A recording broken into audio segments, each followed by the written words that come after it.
بسم الله الرحمن الرحيم، والصلاة والسلام على أشرف المرسلين سيدنا محمد صلى الله عليه وسلم. يا صباح الفل أو يا مساء الهنا حسب التوقيت المحلي على كل متابعينا والدنيا كلها. طبعا يا جماعة انتوا عارفين في الحر الواحد بتبقى نفسه مسدودة مش عارف ياكل ايه، فجت في دماغي فكرة ان اعمل النهاردة مبكبكة الفراخ. اهي أكلة سهلة وفي نفس الوقت حرشة وتفتح النفس. تعالوا بقى معانا نشوف الطريقة.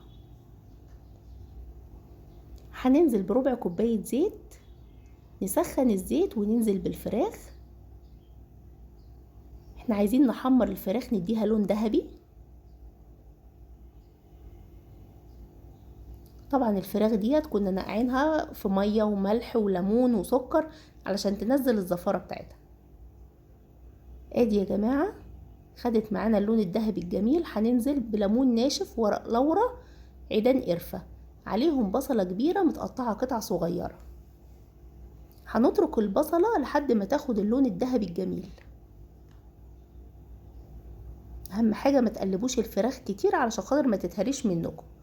هننزل بقرنين فلفل كوبي متقطعين قطع صغيره، عليهم معلقه صغيره توم مهروس، معلقه كبيره ملح، معلقه صغيره فلفل اسود، معلقه كركم، معلقه كاري صغيره، معلقتين صلصه كبار.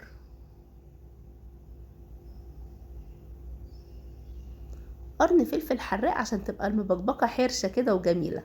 هننزل بلتر عصير طماطم، عليه 5 كوبايات ميه مغليه.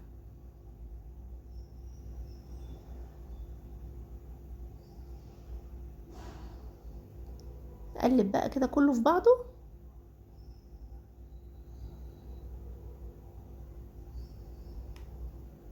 ونغطي الحله يا دوبك تغلي. ننزل بالمكرونه، ده نص كيلو مكرونه.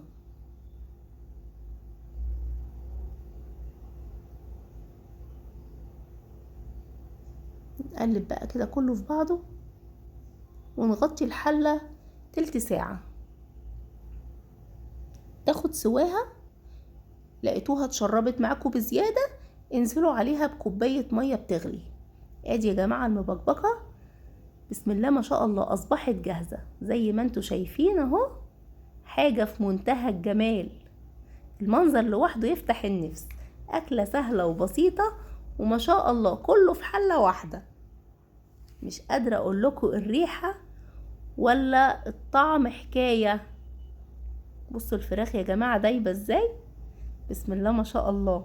ويا ريت ما تنسوناش باللايك والاشتراك وتعليقاتكم طبعا تهمنا جدا، ويا رب نكون بنفيدكم.